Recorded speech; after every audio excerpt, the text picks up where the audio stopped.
Tyler Clutts, welcome back to Sports Spectrum, buddy. It's been a while. How you doing? Doing great. Yeah, it's good to be back. I think.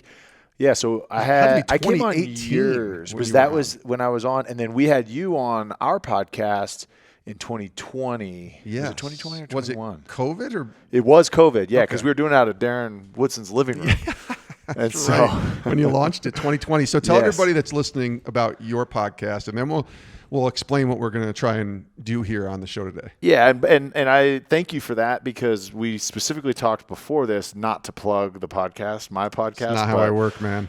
Sorry. You. But so I'm lucky enough to host a podcast with another former Cowboy, Darren Woodson. Yeah, my former colleague at ESPN. Yes. Love that guy. He is one of the. He's also a pretty good Cowboys player. He was. I mean, whatever. He was okay. He's a better man than he is a football player. But we and then another friend of ours that we all work at the same real estate firm. Yeah. Started a podcast in 2020, March of 20. We launched our first episode. 2 weeks before the pandemic. Yeah, so you didn't launch this because of the pandemic. No. We had started going, and we were recording in the Cowboys podcast studio. Yes. And then that got shut down, and then we went to my house for a couple of weeks, and then we did it out of Darren's family room for about a year and a half. And then we got a podcast. We got a studio. But started out as a Darren Woodson show. And the premise of it is really to encourage people about their journey. A lot, very similar to what you do here at Sports Spectrum, because sharing testimonies. But from our case, we want to talk business, we want to talk sports, we want to talk mixed martial arts, leadership, community service. We want to kind of tackle a lot of those.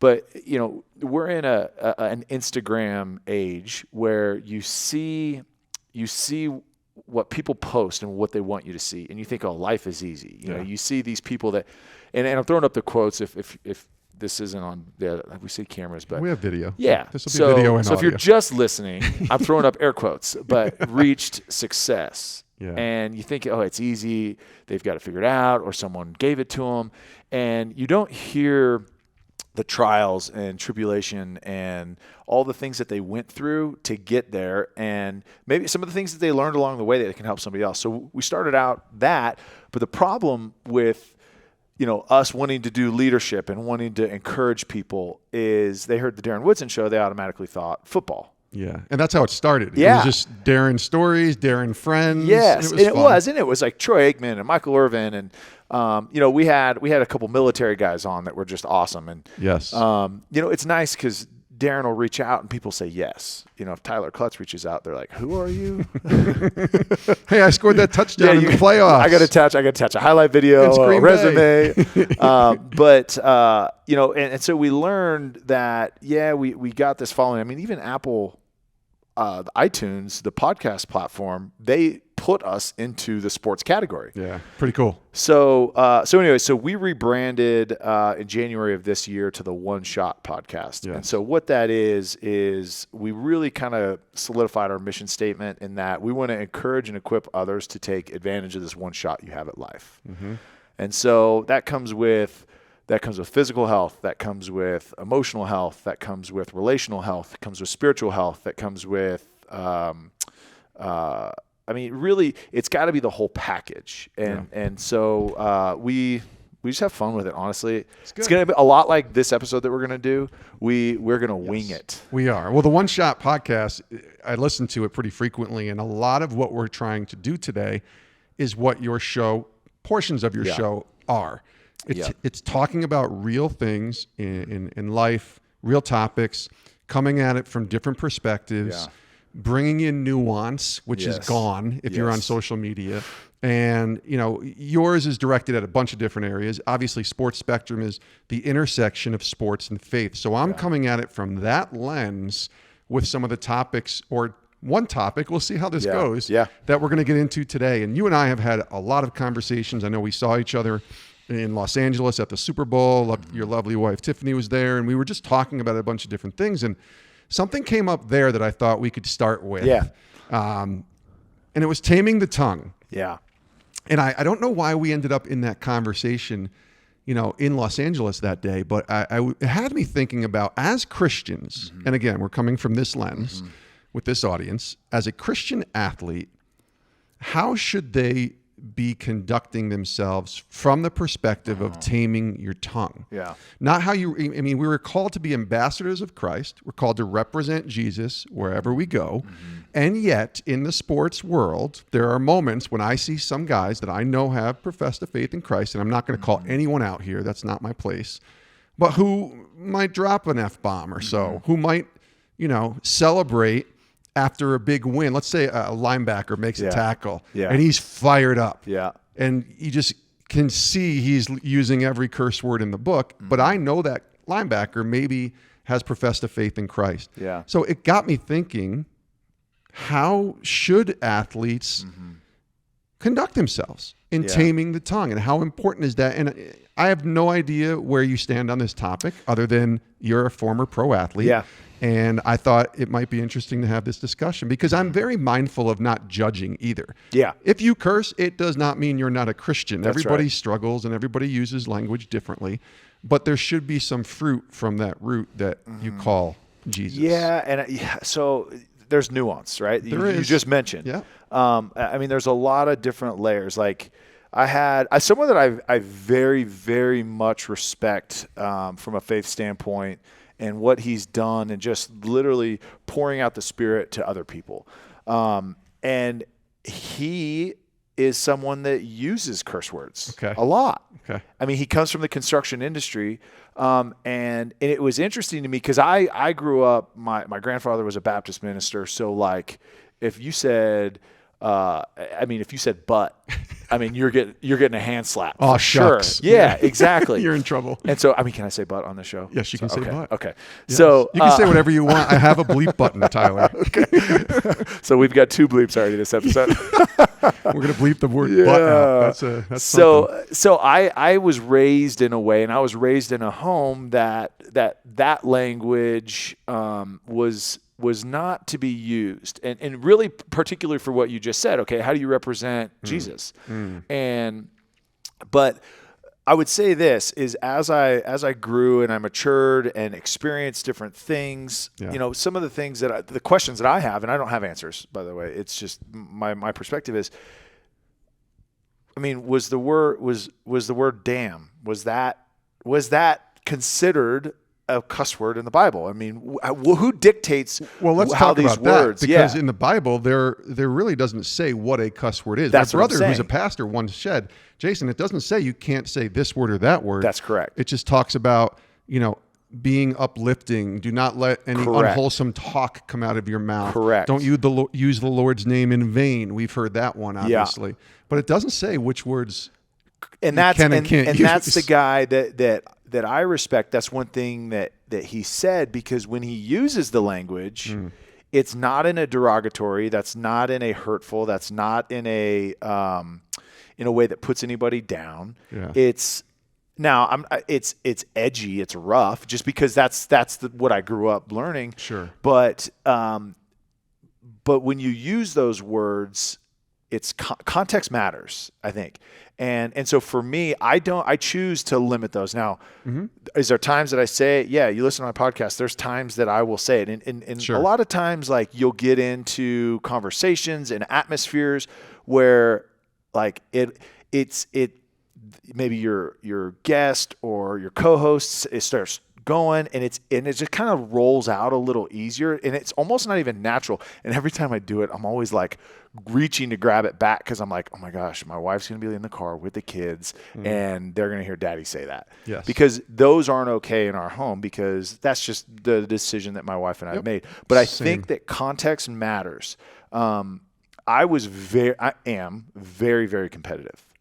And I'm much more competitive with myself than I am anybody else. Sure. So when I was playing, if I were to make a blatant mistake that I knew that I had no business making, like, my first reaction was like to say it. There was not directed to anybody, but it was to me. It was like, ugh. Like, what the bleep, Tyler? Yeah. What am I doing? What are you doing? You know. Now.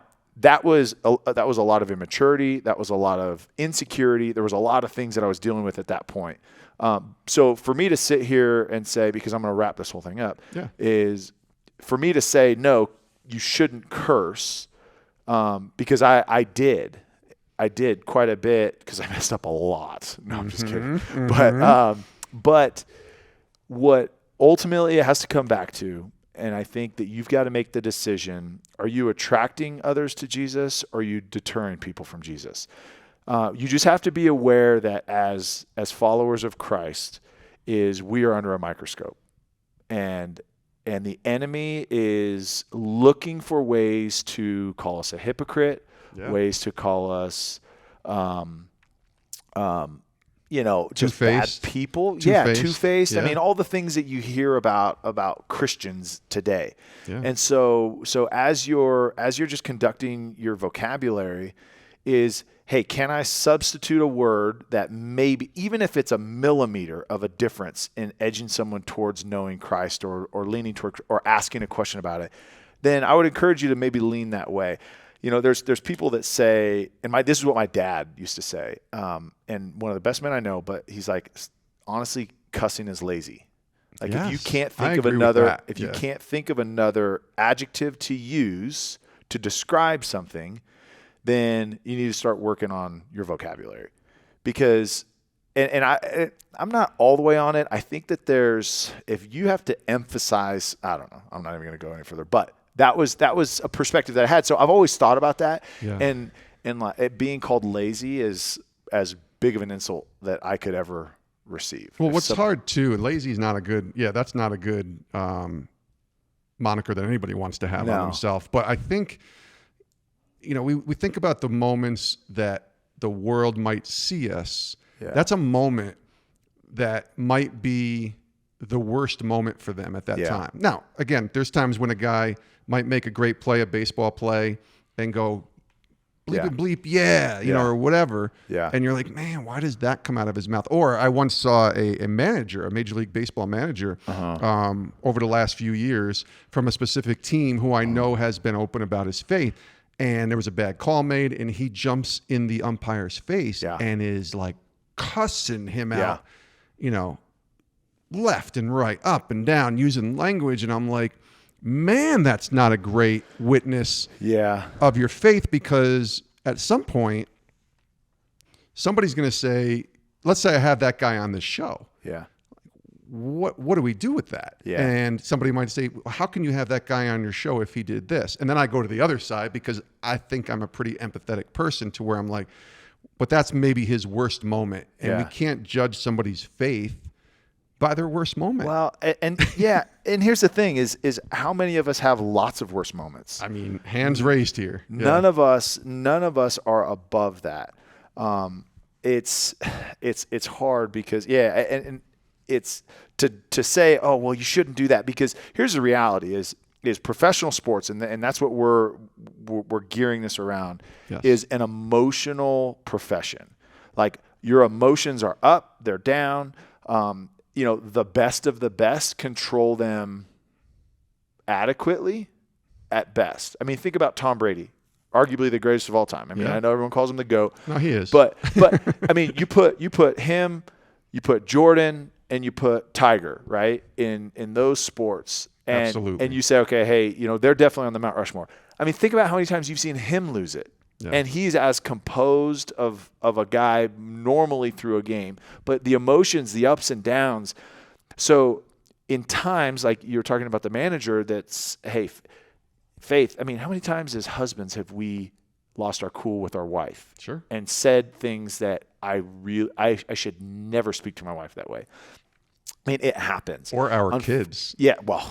Which I've had to apologize, I'm sure you have too, to my daughter many a times. Yes. Not necessarily using cuss words. But like speaking in a tone, and that's it. And I think that's where the whole, to wrap this up, I think the whole cussing thing is about, are you speaking life or are you not?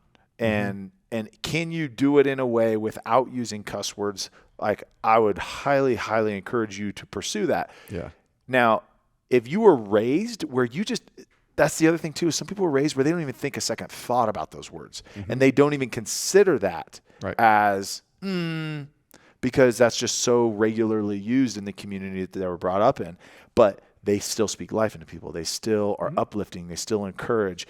Their actions are, but there's there's some spice sprinkled in there. Sure. And so I think everybody's case is different. My personal belief is I really, really try to minimize, if not eliminate, that from my vocabulary. Because, again, my kids are going to see me. They're going to reflect what they saw daddy and mommy do. And the funniest conversation we have, my wife literally never cusses except for when she is scared, which unfortunately is all the time. Oh, okay. So like anytime, like I'll walk into a room and it's SHIT, like screams it, like, and it's not even like I'm trying to scare her. Like I'll just walk into the room and she gets startled or she kicks something. Like, so that's the big joke in our house. It's like mommy's the only one that cusses. Don't scare Tiffany Tiffany Clutts. Well, the funny thing is, and I'll wrap up my end by saying, when my daughter was born, now the biggest struggle for me growing up, after I became a follower of Christ, I was 27 when I started that journey. I grew up in a small town Italian home that cussed a lot. Yeah. So I cussed a lot. When I met my wife, I cussed a lot. When I became a Christian, it took 2 years, but that was something that convicted me personally. Other than my relationship with Jesus and trying to grow in him, was I have to conduct myself better.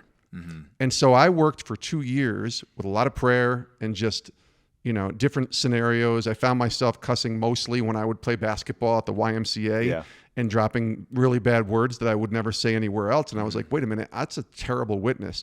Then my daughter was born, 2004. And this is 3 years into my faith walk. And that's when I said, okay, the reason why I don't want to ever curse anymore is because if I can't say it around my daughter, whether she's 2 months or now 18, I don't want to say it in front of anybody. Yeah. And that's kind of a mindset. And the Lord helped me with that. And that's kind of where I am. So you won't hear me. I mean, ESPN guys used to bust my chops all the time because they would never hear me cuss. And that's just the way I am, the way I hopefully will always be.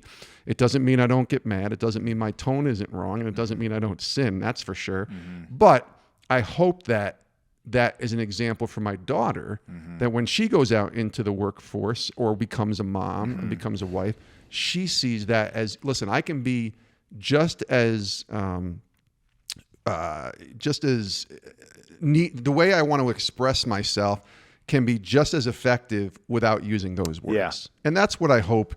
That time growing up and learning from that happens for my wife and my daughter, and that's how we are, and that's where I'll leave it at that. So the second topic that I think we can hit into is something that you and I were also talking about beforehand, about individualism in today's sports world. Now, this is a time that we are in 2022, and we've been in it for a while, where it's all about me. It's about the name on the back of the jersey, and it's about getting yours, right? And it's about Instagram and likes and followers and social media.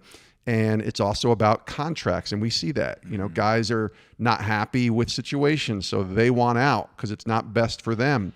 This is such an interesting time, Tyler. And I thought for you and I to talk, not just about that topic, but again, we're coming from a different lens. We're coming from it from a person of faith in the world of sports, in this individualistic sports society that we're in. Yeah, it is. It's an interesting time. And, and we can talk about this as well, but I mean, now you layer into collegiate sports and wow. how you talk about add that onto it. Now you add, the name, image, and likeness. And so that's a whole nother level. And now all we're breeding is more. But here's the thing. I want to preface this part of the conversation with, I am 6 years out of playing.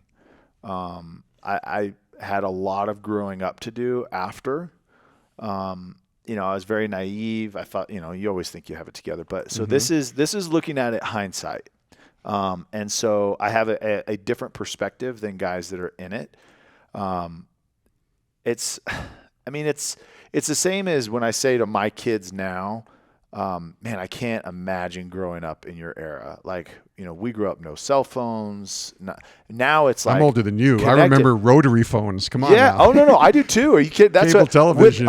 And you had to literally stand when you were talking to somebody on the phone. You had to stand in the kitchen next to everybody and talk to them unless you had the extended phone cord. We're dating ourselves, by the way. Man, I know. So bad. So So I want to preface that. I don't know what it's like to be in one of those locker rooms. I don't know what it's like. Here is what I have observed from the outside since, because I do think it's escalated exponentially since I've gotten out. I think so. And, you know, and I'm not putting blame on anybody, but I think in the NFL, Juju, he really brought, okay, hey, look, not only can I be a player, I've also got to have a social media presence. I've got to have a brand, individual brand. And so, yes, there are successes with it. There is benefits to it. Here's the problem is when you become your own individual brand, it becomes harder to be a team. Yeah. If you're a golfer, you don't have to rely on anybody. I mean, you've got your caddy, you've got your coach, you've got your team, right? Yeah. But it's you. But when you're in a sport, specifically football, when you're on the team, what are they, 56-man rosters now? 56 guys plus your practice squad and your coaching staff. I mean, we're talking 70 plus people that you all rely on and are moving in the direction towards the championship. It's really hard when you have 70 individuals. Mm-hmm. And you put your own benefits over the benefits and progression of the team. That's what's really hard to me. And so what we're seeing because of the individualism, in my opinion, and I'm sounding like the old guy talking about these youngsters, is I do feel like there's a lack of leadership. Because instead of pouring into the younger guys, instead of mentoring, instead of helping someone navigate a situation that can get them and allow their focus to be back on the mission at hand, now it's, well, I mean, I got to go do this shoot, or I got to spend some time on social media, or I got to go. It's always something else. You're always being pulled to something else. And really you just don't care, because right now the individualism also is in alignment with the immediate gratification movement. Yeah. And so it's like, all right, well, I can generate more revenue by posting something than I can spending a year mentoring a younger player. Yeah. And so we just want it. We want those things now. And we have, you know, that endorphin high, and you know, when we get a bunch of likes, or we get, you know, we're trending, or whatever it may be that come with this individualistic social media culture. So it's really hard, because I do see in the locker room, instead of just one unit, now you see this unit just disperse, and I don't think that it's good for the sport. And you want to talk about NIL? Well, I was going to say, from a Christian athlete perspective, though, how should the Christian athlete approach it? And maybe it's the same answer as how any athlete should approach it. But where is your perspective on that? Because, you know, we're wearing shirts and we're at a conference that talks about the increase in Christ and the decrease of self. And here we are talking about individuals, even those of faith, who are increasing themselves. Yeah. It's hard. Yeah, and I think I started on like the secular benefits of it first, right? Like the hurting of the team. Yeah. But here's the thing is, I mean, we talked about it literally today, the Great Commission. Like, what are we called to do as men of faith? Is we are called to make disciples of others. Yes. And that is it. And if we are only focused on self, and we're only focused on get mine, how are you ever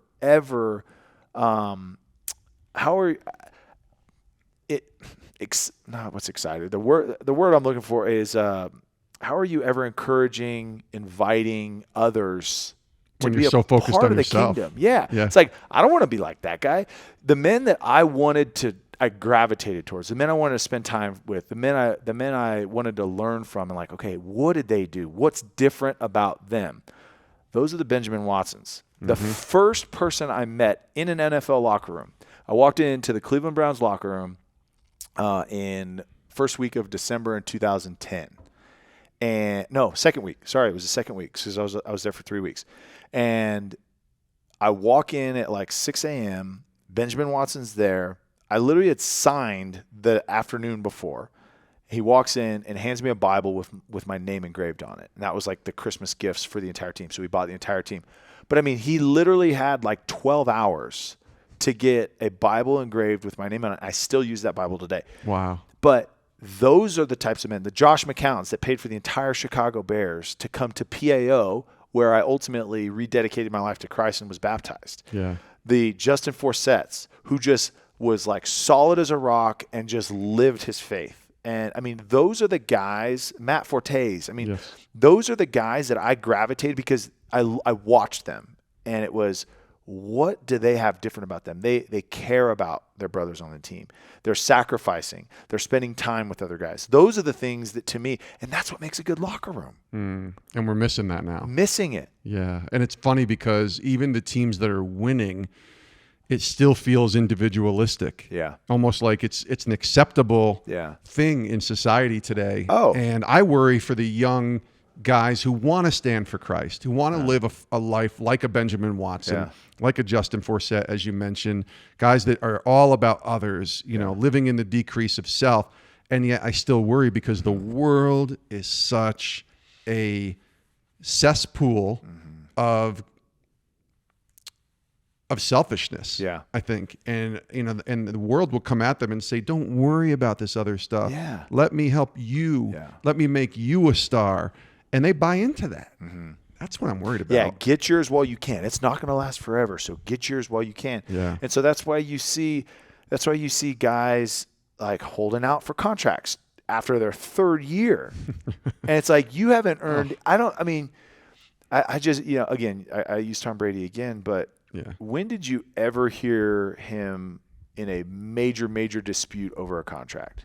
I don't think ever. And you look, by the way, he took a lot less money for a long time. A whole lot less money. For a long time. Now, granted, his wife made decent income, and I'm sure it was, by the way, a different scenario. He's making, I think, 40 or 50 million a year or whatever it is. So he's fine now. So, but we just see so much of that, and the guidance and advice from these people that are coming in and benefiting from that. Like, let's not forget that, right? They're benefiting from it. The advice is, no, you got to get yours while you get, you know, the life of an NFL player isn't long. You're only going to be relevant for a couple. Get yours now. You can do good later. Yeah. No. The platform is now. And I learned this is when you're playing in the NFL and you can say, I play for the Dallas Cowboys, people will listen. Yeah. When you say, I used to play for the Cowboys, they're like, all right, cool. Do you know Dak? Or do you know Zeke? Or do you know? I mean, it's a totally different conversation. They still listen, but it's a different type of attention. It is very different. It really is. And me being in the business world and the corporate world, I see it all the time. Like it's very different when you're an active player. So I say that because we talk about the stadium here at PAO and the increase, right? Is we want to use our platform to share the good news with the stadium. And that's why we were given this gift to play the game that we did or do. And we need to share it. And that's the time to really take advantage of it. Don't wait until, hey, I got mine. I'm comfortable.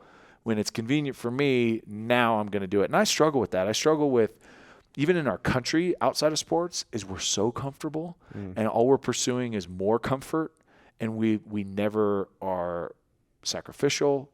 And I say never. Never's a very rarely strong word. We'll say. Yeah, we see less and less of sacrificial giving, sacrificial service. We don't see those things because everything is all about self, comfort, and that's not what we're called to do. That's not what the disciples did. That's not what. I mean, you look at people, followers of Christ in China are risking their lives in places to read the Bible. Just to read it. Yeah. And so, and I just think, man, it's so sad because we are so comfortable, and I'm guilty of this too. As I look back, did I take advantage of the platform that I had? It wasn't the same as everybody, but it was a platform. And did I do enough? And that's, the day that I meet Christ, I'm nervous for that day. Did I do enough with the gifts that you gave me? And I think a lot of us will. If we get caught up, though, in that mindset too much, we'll drive ourselves nuts because we know that the faith that we both believe in as followers of Christ is not based on works, but it should motivate us towards works. That's right. And that's where I worry, because sometimes I think about that too. God, am I doing enough for you? Even when I was at ESPN, I thought about that a lot. God, am I doing enough for you? And then I'm thinking, all right, Lord, help me not to get too caught up in checking boxes to do enough for you. There's really a fine line. Yeah. And I love guys like Benjamin and others. I know we keep talking about Benjamin Watson, but he's such a great example of someone who just does. Yeah. He doesn't worry about, the checking the boxes or how many times he's helped someone or self-sacrificed. He just does it. Yeah. And because it inspires me, Because it comes from a place of gratitude. And that's where the service comes from. It's not because I'm obligated, because I've got to do this to get into heaven. It's not that. It's I'm so grateful that Jesus gave his life for me and loves me and accepts me as jacked up as I am. I mean, I want to go do this and I want to go do those things. And those are again, back to the individualistic, that is completely the opposite of being an individual. That is like, no, like I've been given, so now I must give. Yeah. And that's unfortunately in the locker room today, it's harder and harder to find. I also think too, part of the reason of that is the locker rooms are getting younger. They're getting a lot younger. So that veteran presence, I think back, I wonder how many guys in the locker room today actually have gone through 2-a-days in the NFL. Probably not many. Well, I think about like Dallas, right? Yeah. The Cowboys, my favorite team, your former team, and you're in Dallas. And like Dak Prescott right now, who's always under scrutiny because he's the quarterback of the Cowboys. But I think he just turned 29. So he's not even 30 years old yet. Yeah. And he's been in the league, this I think is his 7th year or something like that. He probably hasn't gone through 2-days, right? No, he definitely hasn't. Because it was 2010 and before. There you go. And it was even so Brady maybe even the less. Only one. So left. There's not many left that would have done that. No, so you've got you're talking about leaders though, but you're talking about leaders in the locker room. And, maybe Matthew Stafford when he was, a rookie did that. But he's like 33, 34 or whatever, one of the few veterans that may have been around during that time, and Aaron Rodgers. But these younger guys that are in the locker room that are still veterans, like I said, Dak's 29 and he's going to be looked at as a veteran. And he's been the guy since his 2nd year in the league. Since his 1st year. Well, because as far as starting, right? He was a rookie. But as a like true leader in the locker room. I know what you mean. Yeah, the 2nd year. You saw Jason Witten there. You had Sean Lee. You had some guys that. But this is his team now. It's 100% his team. And you're talking about a guy under 30 years old. And has he been, for lack of a better word, has he been discipled? Yeah. We're not even talking from a Christian perspective, but has he been discipled to be a better leader? Yeah. So I'll say this. I know Dak. Dak's he is a great man. Yes, I've met him too. He's amazing. And I love him. When I saw him the best was when John Kitna was his quarterback coach. I saw the most growth, the most leadership, and honestly, on field, I think that was the best year that he played. So he has had exposure to it. The challenge is, like any of us, right, is we need accountability. And I'm not saying he's doing a bad job. And by the way, we're not singling out this Dak isn't. here. This isn't me saying he does a bad job. Right. But everybody is. We desperately need leaders in the locker room that are going to encourage anti-individualism, but then also just mentor and are going to disciple the younger players, whether it be with the sport or with faith. We just desperately need more of those. The hard part is, and I love Dallas, but there's a very, very clear separation of church and state there. There's a void. Yeah. So it's hard to get in and really truly mentor from that perspective. Yeah. Like Darren Woodson actually does a really good job because he meets with a lot of the younger guys, and just on a life perspective, he'll have a lot of conversations with those guys. Michael Irvin he does the same thing. Sure. But it's one thing when it's, one of the old heads, that won 3 rings back in the 90s, and it's another thing when it's a guy that you bleed with every day. Yeah. So we need more of those peer-to-peer mentorships in the locker room. The problem is winning covers up a lot of the stains and the sins that are going on, or the struggles that people have. When you win, everything seems on the surface to look great. Winning, unfortunately, can be a pretty big mask to bigger problems. Yeah. And unfortunately, winning also brings out, I think, sometimes that individualism. Yeah. even more. So, well, looking at the time here, as I have like 3 or 4 other topics, but I think we're going to table just for now. And maybe we do this again, every couple of months or so. And we just pick up with a couple more topics and kind of do an extension of your podcast. So Tyler, thanks for being here, buddy. I appreciate you. Always appreciate your candor. Always enjoy it. Your honesty. And let's do it again soon. Yeah. Thanks, Jason. Thanks, bud. Thanks so much for watching today on Sports Spectrum. Make sure you click that subscribe button so you don't miss any other videos. And if you want more stories on sports and faith, check out our website, sportsspectrum.com.